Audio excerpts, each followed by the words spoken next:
Beer അല്ലെങ്കിൽ wine. Beer അല്ലെങ്കിൽ wine ഇവ ലഹരി പദാർത്ഥങ്ങളാണോ, ലഹരി പാനീയങ്ങളാണോ? ഇവ കുടിക്കുന്നതുകൊണ്ട് വല്ല ദോഷങ്ങളുണ്ടോ? നമുക്ക് നോക്കാം. Welcome to another episode of Silly Talk on some serious topics.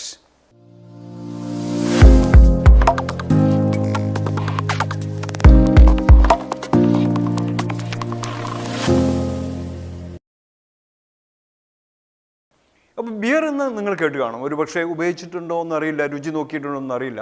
അതുപോലെ തന്നെയാണ് വൈനും. ഇത് ഒരു സുരക്ഷിതമായ പാനീയമാണെന്ന് പലപ്പോഴും നമ്മൾ വിശ്വസിക്കാറുണ്ട്. എന്നാൽ ബിയർ ഇതിന് ചില ദോഷങ്ങളുമുണ്ട്. ആദ്യമായി നമ്മൾ എങ്ങനെയാണ് ഈ ബിയർ ഉണ്ടാക്കുന്നത് നോക്കാം. വിവിധ ധാന്യങ്ങളുടെ പുളിപ്പിക്കൽ പ്രോസസ്സ് വഴിയാണ് വൈനായാലും അല്ലെങ്കിൽ ബിയർ ആയാലും നിർമ്മിക്കുന്നത്.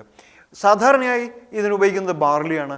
ബാർലി പുളിപ്പിച്ച് അതിൽ പലവിധ പ്രോസസ്സുകൾ നടത്തി ബിയറാക്കുന്നു. അതുപോലെ തന്നെ പഴങ്ങൾ പുളിപ്പിച്ച് അതിലും ചില പദാർത്ഥങ്ങൾ ചേർത്തുകൊണ്ട് ചില പ്രോസസ്സിലൂടെ ചില പ്രക്രിയയിലൂടെ അതിന് വൈനാക്കുന്നു. ഇവ നല്ലൊരു പാനീയമാണെന്ന് പലപ്പോഴും ഇതിലെ ആൽക്കഹോൾ കണ്ടൻറ്റ് വളരെ കുറവായതിനാൽ മറ്റു ദോഷങ്ങളില്ലെന്നും ചിലർ വിശ്വസിക്കുന്നു. ചില ഡോക്ടർമാരും അങ്ങനെയൊക്കെ അഭിപ്രായം പറയാറുണ്ട്. എന്നിരുന്നാലും ലോകത്തിലെ ബഹുഭൂരിപക്ഷം ബിയറുകളിലും അടിസ്ഥാന ധാന്യം നമ്മൾ പറഞ്ഞു ബാർലിയാണ്. ബാർലി ഫെർമെൻറ്റ് ചെയ്ത് ഈ പ്രോസസ്സ് കഴിഞ്ഞാൽ, ഈ പ്രക്രിയ കഴിഞ്ഞാൽ അത് നമ്മൾക്ക് ബിയറായി ലഭിക്കുന്നു. അതുപോലെ ചില തിരഞ്ഞെടുത്ത പഴങ്ങൾ ഇതുപോലെ പുളിപ്പിച്ച് അതിൻ്റെ ഒരു പ്രക്രിയയിലൂടെ നമ്മൾ വൈനുമാക്കുന്നു. ഇവ ഉപയോഗിക്കുന്നതുകൊണ്ട് പലപ്പോഴും പല ഗുണങ്ങളുണ്ടെങ്കിലും ചില ദോഷങ്ങളുണ്ട്. ചില ദോഷങ്ങൾ നിങ്ങൾ സാധാരണ കാണാത്ത ഈയിടെ കണ്ടെത്തിയ ചില ദോഷങ്ങളും അതിനെ എങ്ങനെ മറികടക്കുന്നു എന്നും നമ്മൾക്ക് കാണാം. സില്ലി ടോക്ക് പതിവായി നിങ്ങൾ കാണേണ്ടതാണ്. It's a silly talk on some serious topics. മാത്രമല്ല, ഭൂമിയുടെ ഒരുപാട് കാര്യങ്ങൾ രക്ഷിക്കുന്നതിൽ ഈ ബിയറിനും അതുപോലെ തന്നെ വൈനിനും പുതിയ കണ്ടെത്തൽ, ശാസ്ത്ര സാങ്കേതിക വിദ്യയുടെ പുതിയ ചില കണ്ടെത്തലുകളുടെ കാരണമുണ്ട്. അത് നമ്മൾക്ക് എന്താണെന്ന് നോക്കാം. അപ്പോൾ അതായത് ഉപരിതല വിസ്തീർണം വെളിപ്പെടുത്തുന്ന റോളറുകൾക്കിടയിൽ ധാന്യങ്ങൾ പൊടിക്കുകയാണ് ചെയ്യുക. അപ്പോൾ അതിൻ്റെ ഉപരിതല വിസ്തീർണം കൂട്ടിക്കിട്ടുന്നു. തുടർന്ന് കാപ്പിപ്പൊടികൾ ചൂടുവെള്ളത്തിൽ മുക്കി അവയുടെ സുഗന്ധങ്ങൾ വേർതിരിച്ചെടുക്കുന്ന പോലെ മാൾട്ട് മാസ്റ്റൺ ചെയ്യുന്നു. ആ മാസ്റ്റൺ എന്ന് പറയുന്ന പ്രോസസ്സിലൂടെയാണ് അതൊരു വലിയ കെറ്റിലിൽ വെള്ളം ചേർത്ത് ചൂടാക്കി മാഷിങ്ങിൻ്റെ അവസാനം മാൾട്ടിൽ സ്റ്റാർച്ചുകൾ ലളിതമായ പഞ്ചസാരകളായിട്ട്, സിമ്പിൾ ഷുഗേഴ്സായിട്ട് വിഘടിപ്പിക്കപ്പെടുന്നു. അതിൻ്റെ ഫലമായി WORT എന്നറിയപ്പെടുന്ന ഒരു മധുരമുള്ള ദ്രാവകം ലഭിക്കുന്നു.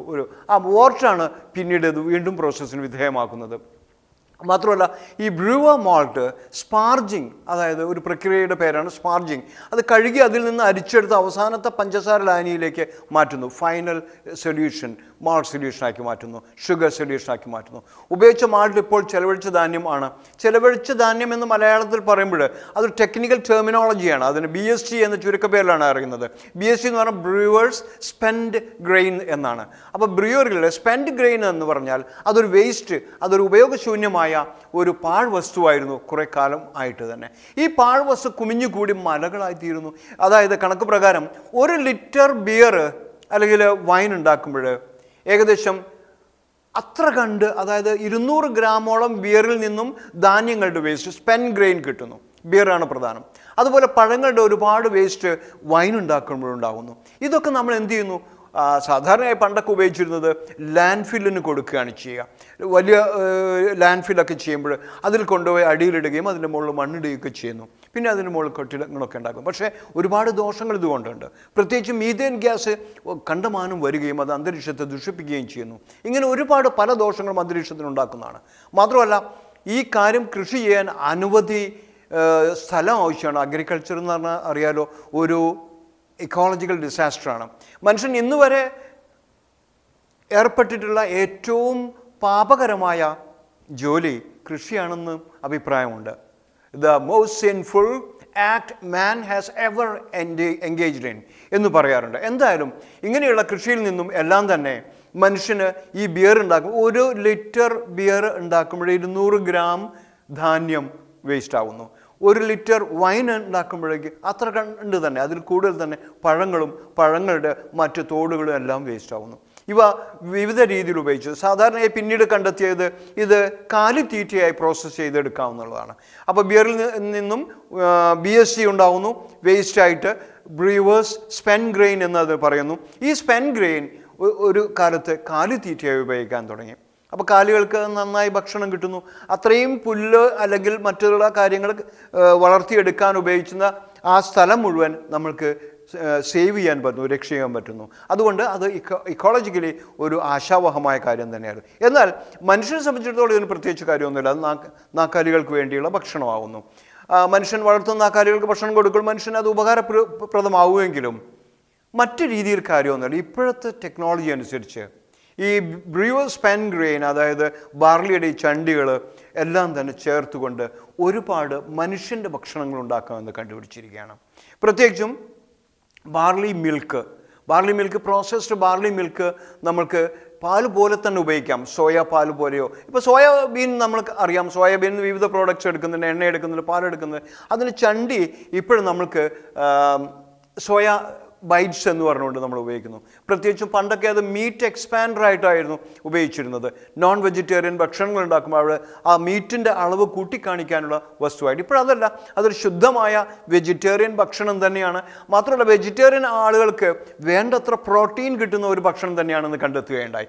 അങ്ങനെ നമ്മൾ സോയയുടെ ആ ഒരു പാഴ്വസ്തു കഴിക്കാവുന്ന മനുഷ്യൻ്റെ ഭക്ഷണമാക്കി മാറ്റിയെടുക്കുകയും കേരളത്തിലൊക്കെ ആദ്യമായി അത് ശക്തി സോയയാണെന്ന് തോന്നുന്നു കൊണ്ടുവന്നത്, പാക്കേജ്ഡ് ആയിട്ട്. ഇപ്പോഴത് ഒരു ജനറിക് കമോഡിറ്റി ആയിട്ട് പല കമ്പനികളും അത് വിൽക്കുന്നുണ്ട്. അത് നമ്മൾ ഉപയോഗിക്കുന്നുണ്ട് ദിവസവും. അത് മീറ്റായിട്ടല്ല ഉപയോഗിക്കുന്നത്, വെജിറ്റബിൾ തന്നെയായിട്ടാണ്. എങ്കിലും അതിൽ ബൈൻഡിങ് മാറ്ററായിട്ട് എഗ്ഗിൻ്റെ വൈറ്റ് ചേർക്കാറുണ്ട്. അത് നന്നായി ചൂടുവെള്ളത്തിൽ ഇട്ട് കഴുകി പിഴിഞ്ഞെടുത്താൽ അത് ശുദ്ധമായ പച്ചക്കറിയാവുന്നു. മാത്രമല്ല പച്ചക്കറി ഉപയോഗിക്കുന്നവർക്ക് വേണ്ടത്ര പ്രോട്ടീൻ കിട്ടാനുള്ള ഒരു നല്ല സോഴ്സുമാണ് സോയ ചങ്ക്സ് അല്ലെങ്കിൽ സോയ ബൈറ്റ് എന്ന് പറയുന്നത്. ഇതുപോലെ തന്നെ ബാർലിയുടെ ഈ ഒരു ചണ്ടയും, അതായത് ബ്രൂവേഴ്സ് പെൻ ഗ്രെയിനും നമ്മൾക്ക് മനുഷ്യൻ്റെ ഭക്ഷണങ്ങൾ ആക്കിയെടുക്കാം. ഒരുപാട് ഭക്ഷണങ്ങളുണ്ട് ഉണ്ടാക്കാം. അതുകൊണ്ട് തന്നെ ബ്രെഡ് ഉണ്ടാക്കാം. ബ്രെഡുകൾ തന്നെ പാക്ട് ചെയ്ത് കമോഡിറ്റി ആക്കി മാർക്കറ്റിൽ വിൽക്കുന്ന സ്റ്റാർട്ടപ്പുകൾ അനേകം തുടങ്ങിയിരിക്കുന്നു വിവിധ രാജ്യങ്ങളിൽ. അപ്പോൾ ഇങ്ങനെയുള്ള ഒരുപാട് കമ്പനികൾ ഇത് ചെയ്തെടുത്തിട്ടുണ്ട്. ഒരുപാട് കമ്പനികൾ അത് വേണ്ട രീതിയിൽ ഉപയോഗപ്പെടുത്തുകയും അത് വിൽക്കപ്പെടാവുന്ന ബ്രാൻഡഡ് ആയിട്ടുള്ള ഉൽപ്പന്നങ്ങളായിട്ട് മാർക്കറ്റിൽ ഇറക്കുകയും ചെയ്തു. അപ്പോൾ നേരത്തെ പറഞ്ഞ പോലെ ബിയർ വ്യവസായത്തിലെ ഏറ്റവും വലിയ മാലിന്യ ഉൽപ്പന്നമായ ബ്രൂവേഴ്സ് പെൻ ഗ്രെയിൻ അതാണ്. അത് പലയിടത്തും കുമിഞ്ഞുകൂടി കിടക്കുന്നതിൽ നിന്ന് ഭക്ഷണ പദാർത്ഥങ്ങൾ, അതായത് കന്നുകാലികളുടെ ഭക്ഷണ പദാർത്ഥങ്ങൾ ഉണ്ടാക്കിയിട്ട് പോലും വിൽക്കാത്തതും അത് പോയതും എല്ലാം തന്നെ വീണ്ടും വേസ്റ്റായിട്ട് ഉപയോഗശൂന്യമായിട്ടുള്ള പാഴ്വസ്തുവായിട്ട് അസാധാരണമായ ഒരുപാട് പ്രശ്നങ്ങളുണ്ടാക്കി. അപ്പോൾ വീണ്ടും അത് പ്രശ്നമായി. ഇത് ബിയർ നമ്മൾ കുടിക്കുന്നതിലുള്ള ഒരു പ്രശ്നമാണ്, വൈൻ നമ്മൾ കുടിക്കുന്നത് കൊണ്ടുള്ള ഒരു പ്രശ്നമാണ്. നേരത്തെ പറഞ്ഞതുപോലെ 1 ലിറ്റർ ബിയർ ഉണ്ടാക്കുമ്പോൾ 200 ഗ്രാമോളം ധാന്യം നമ്മൾ പാഴ്വസ്തുവായിട്ട് തള്ളുകയാണ്. അങ്ങനെ എത്രയോ ബില്യൺ ലിറ്റേഴ്സ് നമ്മൾ ഓരോ ദിവസവും ഉണ്ടാക്കുന്നുണ്ട്. അപ്പോൾ അങ്ങനെയുള്ള ഉണ്ടാക്കുന്ന ഓരോ ബില്യൺ ലിറ്റേഴ്സിനും ഇത്ര കണ്ട് 200 ഗ്രാം വീതം നമ്മൾ വേസ്റ്റ് ഉണ്ടാക്കുന്നു. അപ്പോൾ ഇതിന് വിശാലമായ ഉപയോഗങ്ങൾ കണ്ടെത്തുക എന്നുള്ളത് വേസ്റ്റ് മാനേജ്മെൻറ്റിൻ്റെ ഒരു പ്രവർത്തനം തന്നെയാണ്. അങ്ങനെ വിശാലമായ അർത്ഥത്തിൽ ധാന്യത്തിൻ്റെ പുളിപ്പിക്കൽ വഴി നിർമ്മിക്കുന്ന ഈ ലഹരി പാനീയം ഏറ്റവും കുറച്ച് ഉപയോഗിക്കുന്നത് നല്ലത് തന്നെയാണ്. എന്നാൽ മനുഷ്യന് ആവശ്യമുള്ളത് കൊണ്ട് തന്നെയാണല്ലോ അതിൻ്റെ നിർമ്മാണം. അതുകൊണ്ട് അത് ആവശ്യത്തിന് ഉപയോഗിക്കുകയും വേണം. എന്നാൽ ഈ വേസ്റ്റ് വരുന്നത് എങ്ങനെ നമ്മൾ കൈകാര്യം ചെയ്യും എന്നുള്ളത് ശ്രദ്ധിക്കേണ്ടിയിരിക്കുന്നു. അങ്ങനെ നമ്മളിപ്പോഴതിൽ നിന്നും മുളപ്പിച്ച ശേഷം വറുത്ത ബാർലി ഉപയോഗിച്ചാണ് സാധാരണ ഇത് ഉണ്ടാക്കുന്നത്. മുളപ്പിക്കണം, ആദ്യം ജെർമിനേഷൻ ചെയ്യുന്നു, എന്നിട്ട് അത് വറുക്കുക, ഒരു പ്രത്യേക ഊഷ്മാവിൽ അത് പ്രത്യേക സമയം വറുത്തെടുക്കുകയും ചെയ്യുന്നു. ഉപയോഗശൂന്യമായി കിടന്നിരുന്ന ഈ വസ്തുക്കൾ നമ്മൾക്ക് ബേക്കിങ്ങിന് ഉപയോഗിക്കാം. ബേക്കിങ്ങിന് ഉപയോഗിച്ചുകൊണ്ട് ആ പ്രോസസ്സിങ്ങിലൂടെ നമ്മൾക്ക് ഭക്ഷിക്കാവുന്ന ബ്രെഡോ ബിസ്ക്കറ്റോ മറ്റോ ഉണ്ടാക്കിയെടുക്കാം, കുക്കീസോ ഉണ്ടാക്കിയെടുക്കാം. ഇത് നമ്മുടെ മനുഷ്യൻ്റെ തീറ്റയ്ക്ക് ഉപയോഗിക്കാം. ഇതിൻ്റെ മുന്നേ ഇത് കേക്കായിട്ടോ പൊടിയായിട്ടോ മൃഗങ്ങളുടെ തീറ്റയ്ക്കായിരുന്നു ഉപയോഗിച്ചിരുന്നത്. ഇപ്പോഴും അതിന് നല്ലതാണ്. ഇനിയോ ഈ ബ്രൂവറിയുടെ അടുത്ത വലിയ ടൈം, നേരത്തെ പറഞ്ഞു, ഇത് ഫ്ലേവറിങ്ങിന് വേണ്ടി കോഫിയിൽ സോക്ക് ചെയ്ത് പ്രതലം കൂട്ടിയതിന് ശേഷം, പൊടിച്ച് പ്രതലം കൂട്ടിയതിന് ശേഷം ബാർലിയുടെ പൊടി കോഫിയിൽ സോക്ക് ചെയ്ത് അതിന് പ്രത്യേക ഫ്ലേവർ ഉണ്ടാക്കുന്നു. അത് പഞ്ചസാര ചേർത്ത് വേണ്ടത്ര പഞ്ചസാര അടങ്ങിയ അളവിൽ അതൊരു കെറ്റിലിൽ തിളപ്പിക്കുകയും വീണ്ടും അത് വോർട്ട് ആക്കുന്നു. ഈ വോർട്ട് പൈപ്പിലൂടെ എത്തിക്കുന്നു.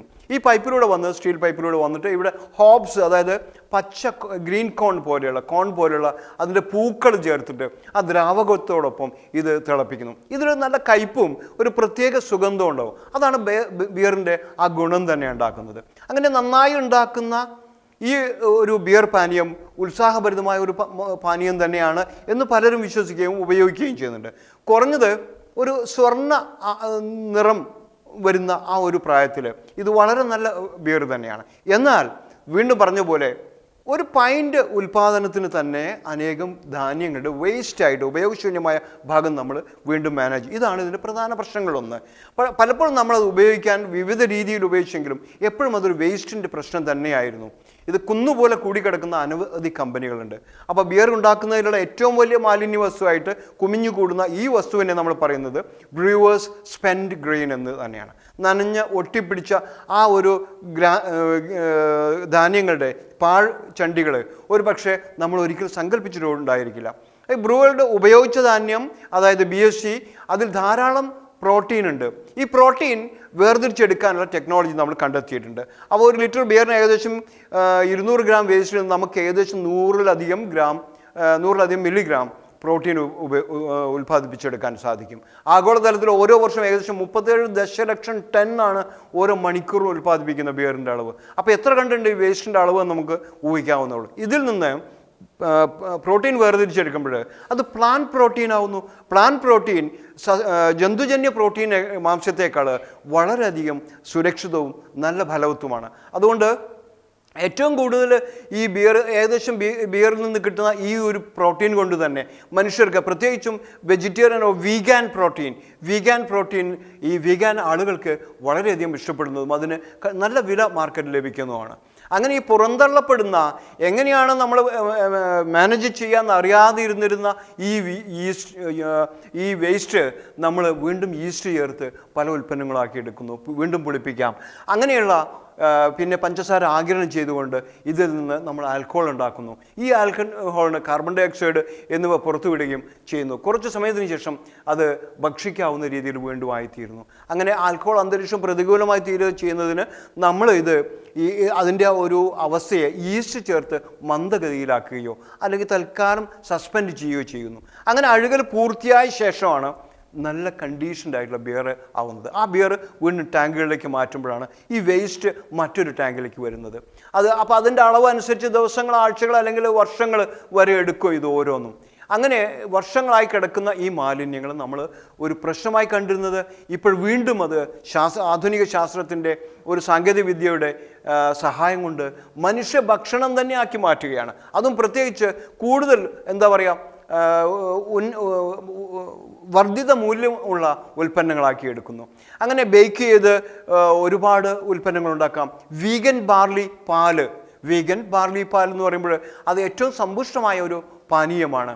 ശുദ്ധമായ വീഗൻ ഫുഡാണ്. വെജിറ്റേറിയനേക്കാളും ശുദ്ധമായ ഭക്ഷണ രീതിയാണ് വീഗൻ. അത് പാലുൽപ്പന്നങ്ങളൊന്നും കഴിക്കാത്തവർ എന്നുള്ള അവർക്ക് പോലും ഇത് നല്ല പ്രോട്ടീൻ സോഴ്സ് ആയിട്ടുള്ള ഒരു ഫുഡാവുന്നു, ഭക്ഷണം ആവുന്നു. അങ്ങനെ നിരവധി സ്റ്റാർട്ടപ്പുകൾ ഇപ്പോൾ ലോകത്താകമാനം, ബെൽജിയത്തിൽ, അതുപോലെയുള്ള മറ്റ് യൂറോപ്യൻ കൺട്രീസിൽ, അമേരിക്കയിൽ പോലും എങ്ങനെയുണ്ട്. ഈ ബാർലിയുടെ വേസ്റ്റിൽ നിന്ന് മറ്റൊരു സാധനം നമ്മൾക്ക് ഉണ്ടാക്കാം. അത് വിവിധ രീതിയിലുള്ള സൗന്ദര്യവർദ്ധക വസ്തുക്കളാണ്. പിന്നെ അതിന് ശേഷം നമുക്ക് പേപ്പർ ഉണ്ടാക്കാം. ഇത് തന്നെ വീണ്ടും ഇതിൽ നിന്ന് വേസ്റ്റ് ഉണ്ടാവും. ആ വേസ്റ്റ് വീണ്ടും നമ്മൾ റീസൈക്കിൾ ചെയ്ത് നമുക്ക് പേപ്പറുകൾ ഉണ്ടാക്കാം, പ്രത്യേക പേപ്പറുകൾ ഉണ്ടാക്കാം. ഇങ്ങനെയുള്ള വസ്തുക്കൾ ഉണ്ടാക്കാവുന്ന ഒരുപാട് സ്റ്റാർട്ടപ്പുകൾ ഇപ്പോൾ വന്നിരിക്കുന്നു. അങ്ങനെ വികസനത്തിൻ്റെ ആ പ്രാരംഭ ഘട്ടങ്ങൾ ഇവയൊന്നും പിന്നിട്ടിട്ടില്ല എന്ന് വേണം പറയാൻ. എങ്കിൽ പോലും ഇത് ഒരു നൂതന ഉൽപ്പന്നമാണ്, ഇന്നോവേറ്റീവ് പ്രോഡക്റ്റ് ആണ്. വ്യാപകമായ ഉപഭോക്തൃ സ്വീകാര്യത ഇതിന് കാണാൻ സാധിക്കുന്നുണ്ട്. അതുകൊണ്ട് തന്നെ ഇനി ബ്രൂവേഴ്സിന് ഈ വേസ്റ്റ് ഒരു പ്രശ്നമായിരിക്കില്ല. അതുകൊണ്ട് ബിയർ കുടിക്കുന്നതുകൊണ്ട് ഇങ്ങനെ ഒരു പ്രശ്നം ഉണ്ടായിരുന്നു. ആ പ്രശ്നം നമ്മൾ വേണ്ട രീതിയിൽ കൈകാര്യം ചെയ്യുകയും ചെയ്തിരിക്കുന്നു. ബിയർ കുടിക്കണോ വൈൻ കുടിക്കണോ എന്നുള്ളത് സ്വന്തം തീരുമാനമാണ്. നമ്മളത് കുടിക്കണമെന്നും പറയുന്നില്ല, കുടിക്കണ്ടെന്നും പറയുന്നില്ല. എങ്കിലും വ്യാവസായിക അടിസ്ഥാനത്തിൽ പാരിസ്ഥിതിക പ്രശ്നങ്ങളുടെ കാരണം എന്ന നിലയ്ക്ക് ആ പ്രശ്നം പരിഹരിക്കുന്നതിന് നമുക്ക് മാർഗങ്ങൾ വന്നിരിക്കുന്നു. ഇപ്പോൾ ശാസ്ത്രജ്ഞന്മാരും മറ്റ് ഡെവലപ്പർമാരും വളരെയധികം പ്രവർത്തിച്ചുകൊണ്ട് ബെൽജിയം ആസ്ഥാനമായിട്ടുള്ള ഒരു കമ്പനി മുന്നോട്ട് വന്നിരിക്കുകയാണ്. Anheuser-Busch InBev ഷിക്കാഗോയിലാണ് അതിൻ്റെ ആസ്ഥാനമുള്ളത്. പിന്നെ വേറൊരു കമ്പനി മോൺസൺ കൂൾസ് എന്ന് പറയുന്ന ഒരു കമ്പനിയാണ്. ഇവർ വൻകിട ബ്രൂവറുകൾ സ്ഥാപിച്ചിട്ടുണ്ട്. ഇവർക്കൊക്കെ ധാന്യങ്ങളുടെ ഏതു തരം വേസ്റ്റുകളിൽ നിന്നും ഇങ്ങനെയുള്ള മൂല്യവർദ്ധിത ഉൽപ്പന്നങ്ങൾ ഉണ്ടാക്കാനുള്ള കഴിവുണ്ട്. വെജിറ്റേറിയൻ ബാർലി പാൽ എന്ന് പറയുമ്പോൾ അതൊരു രസം തന്നെയാണ്. അതിന് ഒരു പടി കൂടെ കടന്ന് വീഗൻ ബാർലി മിൽക്ക് എന്നാണ് അവർ പറയുന്നത്. ഇതിന് സ്പിൻ ഓഫറുകൾ ഒരുപാടുണ്ട്. പിന്നെ അതുമാത്രമല്ല ഇതിന് ഗോൾഡൻ വിങ് ഉൽപ്പന്നം എന്നുള്ള അംഗീകാരമുണ്ട്. ഇതിനൊരു ക്രീം രുചിയുണ്ട് എന്നുള്ളത് മറ്റു പാലിനേക്കാളും ഏറ്റവും നല്ല സ്വീകാര്യത തന്നെ ഉണ്ടാക്കി കൊടുക്കുന്നു. മാത്രമല്ല പാലിനേക്കാൾ 25% പഞ്ചസാര കുറവുണ്ട് ഇതിൽ എന്ന് മോൺസൺ കൂൾസ് എന്ന കമ്പനി അവകാശപ്പെടുന്നു. ഇത് ആവശ്യകരമായ ഒരു പുതിയ ആശയമാണ്. പാലിലുള്ള പഞ്ചസാര പോലും അളവ് നോക്കി കഴിക്കുന്ന ആളുകളുണ്ട്, കലോറിയുടെ അളവ് എത്രയുണ്ടെന്ന് നോക്കി കഴിക്കുന്ന ആളുകളുണ്ട്. അവർക്ക് ഇത് ആശാവഹമായ ഒരു കാര്യമാണ്. അപ്പോൾ ബ്രൂവറിൽ ചെലവഴിച്ച ധാന്യം അല്ലെങ്കിൽ BST എന്ന് പറയുന്നത് ഭക്ഷ്യയോഗ്യമായ ഒരു വസ്തുവായിട്ട് വന്നിരിക്കുകയാണ്, മൂല്യവർദ്ധിത ഭക്ഷ്യവസ്തുവായിട്ട് വന്നിരിക്കുകയാണ്. ആശാവഹം തന്നെയാണ്. അപ്പോൾ അങ്ങനെയുള്ള ഒരുപാട് കാര്യങ്ങൾ ഇന്ന് ഇപ്പോൾ ആധുനിക വ്യവസായ രംഗത്ത് ഈ ശാസ്ത്ര സാങ്കേതിക വിദ്യ നമ്മൾക്ക് കരഗതമാക്കിയിരിക്കുന്നു. അപ്പോൾ അപ്സൈക്കിൾഡ് ഫുഡ് എന്നൊരു ടെർമിനോളജി ഇതിന് ഉപയോഗിക്കാറുണ്ട്, അപ്സൈക്കിൾഡ് ഫുഡ്. അപ്പോൾ സാധാരണ നമ്മൾ കഴിച്ചുകൊണ്ടിരിക്കുന്നതിനേക്കാളും സുരക്ഷിതമായ ഭക്ഷണമാണ് ഇത് എന്ന് പറയുന്നത്. അപ്സൈക്കിൾ ഫുഡ് എന്ന് പറഞ്ഞാൽ അതാണ് അർത്ഥം. ഈ ആശയത്തെക്കുറിച്ച് ആളുകൾ എന്തുകൊണ്ടാണ് തനിക്ക് ഇതുവരെ തോന്നിച്ചില്ല എന്ന് മാത്രമാണ്. കാരണം അത്രയധികം വലിയ സാങ്കേതിക വിദ്യയൊന്നും ഇതിന് ആവശ്യമില്ല. ഒരല്പം നൂതനമായ ആശയം മാത്രമേ ഇതിന് വേണ്ടുള്ളൂ. ബെയ്ക്സ്ഷെയർ എന്ന കമ്പനി ഇതിൽ അവർ ബിയർ നിർമ്മാതാക്കൾ കൂടിയാണ്. അവർ ഇതിനു വേണ്ടി ഒരുപാട് കാര്യങ്ങൾ, ഈ പാഴ് ഉൽപ്പന്നങ്ങളെ നല്ല മൂല്യവർദ്ധിത ഉൽപ്പന്നങ്ങളാക്കി മാറ്റേണ്ടുന്ന കാര്യങ്ങളിൽ ഒരുപാട് മുന്നോട്ട് പോയിരിക്കുന്നു. ഇത് ഒരു പാഴ് ഉൽപ്പന്നത്തിൽ നിന്ന് ഭൂമിയെ സംരക്ഷിക്കുക എന്നുള്ളതും കൂടിയാണ്. ഏറ്റവും കൃഷി ചെയ്യാൻ ഉപയോഗിക്കുന്ന ഇത്രയും പ്രോട്ടീൻ കിട്ടണമെങ്കിൽ നമ്മൾ ഒരു പക്ഷേ മറ്റ് ഉൽപ്പന്നങ്ങൾ ആശ്രയിക്കേണ്ടിയിരിക്കുന്നു. അവ ഉണ്ടാക്കുന്നതിന് വേണ്ടിയിട്ടുള്ള സ്ഥലം, ഭൂമി ഇതിൽ നിന്ന് രക്ഷിച്ചെടുക്കാൻ പറ്റും, നമുക്ക് സേവ് ചെയ്യാൻ പറ്റും നമ്മൾക്ക്. അപ്പോൾ ഇത് പാരിസ്ഥിതിക ശാസ്ത്രം അനുസരിച്ചുകൊണ്ട് ഒരു കുതിച്ചുചാട്ടം തന്നെയാണ്. അതുപോലെ തന്നെ മറ്റൊരു ഉൽപ്പന്നം നമ്മൾ പ്രോട്ടീനായിട്ട് ഉപയോഗിക്കാനോ അല്ലെങ്കിൽ കുക്കിംഗ് ഓയിലായിട്ട് ഉപയോഗിക്കാനുള്ള പാം ഓയിൽ ഇപ്പോൾ പാം ഓയിൽ പ്രൊഡക്ഷന് വേണ്ടിയുള്ള എല്ലാ കാര്യങ്ങളും പരിസ്ഥിതി വകുപ്പ് നിതാന്തം ചോദ്യം ചെയ്തുകൊണ്ടിരിക്കുകയാണ്. ഇന്തോനേഷ്യ പോലെയുള്ള രാജ്യങ്ങളിൽ ഇതൊരു വലിയ പാരിസ്ഥിതിക പ്രശ്നം തന്നെയാണ്. നമ്മൾ ഡൽഹിയിലും പാകിസ്ഥാനിലെ പഞ്ചാബിലൊക്കെ കണ്ട പോലെ സ്മോഗ് അല്ലെങ്കിൽ ഫോഗ് വന്ന് ആരോഗ്യ പ്രശ്നങ്ങൾ ഉണ്ടാക്കുന്ന ആ രീതി പോലും ഇന്തോനേഷ്യ പോലെയുള്ള രാജ്യങ്ങൾ ഈ പാഴ്വസ്തുക്കൾ കത്തിച്ചു കളയുന്നത് കൊണ്ട് ഉണ്ടാകുന്നതാണ് എന്നുവരെ, അല്ലെങ്കിൽ കത്തിച്ചു കളയുന്നത് കൊണ്ട് ഇവ വർദ്ധിപ്പിക്കുമെന്നുവരെ ശാസ്ത്രജ്ഞന്മാർ അഭിപ്രായപ്പെടുന്നു. അപ്പോൾ എങ്ങനെയുള്ള സ്ഥലങ്ങളിലൊക്കെ ബിയറിൻ്റെ ഈ സ്പെൻ ഗ്രെയിൻസ് ഈ രീതിയിൽ ഉപയോഗിക്കുന്നത് നല്ലതാണ്. മാത്രമല്ല മാംസത്തിന് പകരമായി ഇവ ഉപയോഗിക്കാമെന്നുള്ളത് വീഗൻ പോലെയുള്ള ആളുകൾക്ക് വളരെയധികം ആശാവഹമായ കാര്യമാണ്. ഇന്തോനേഷ്യയിലും മറ്റു രാജ്യങ്ങളിലും വനനശീകരണ പ്രധാനമായ ചാലകം ഒന്നിത് തന്നെയാണ്, പ്രധാനമായ കാരണം ഒന്നിത് തന്നെയാണ്. അതുകൊണ്ട് അവ പോലും കുറയ്ക്കാൻ പറ്റുമെന്നുള്ളത് ആശാവഹം തന്നെയാണ്. അപ്പോൾ അതുകൊണ്ട് ബിയർ കുടിക്കുന്നതുകൊണ്ട് ഉള്ള വലിയ പ്രശ്നങ്ങളൊന്ന് വേസ്റ്റ് മാനേജ്മെൻറ്റ് തന്നെയായിരുന്നു. വൈൻ കുടിക്കുന്നതുകൊണ്ടുള്ള പ്രധാന പ്രശ്നങ്ങളിലൊന്ന് വേസ്റ്റ് മാനേജ്മെൻറ്റ് തന്നെയായിരുന്നു. അപ്പോൾ അങ്ങനെയുള്ള ഈ വേസ്റ്റുകളിൽ നിന്നും സുരക്ഷിതമായ ഉൽപ്പന്നങ്ങൾ, മൂല്യവർദ്ധിതമായ ഉൽപ്പന്നങ്ങൾ നമ്മൾക്ക് ഉണ്ടാക്കിയെടുക്കാം എന്നുള്ളത് ആശാവഹമാണ്. ഇങ്ങനെയുള്ള സാങ്കേതിക മേന്മകളെക്കുറിച്ചുള്ള ഒരുപാട് ആർട്ടിക്കിൾ ഞങ്ങൾ നിങ്ങൾക്ക് സില്ലി ടോക്കിലൂടെ പകർന്നു തരുന്നതാണ്. Always watch silly talk on some serious topics. Thank U.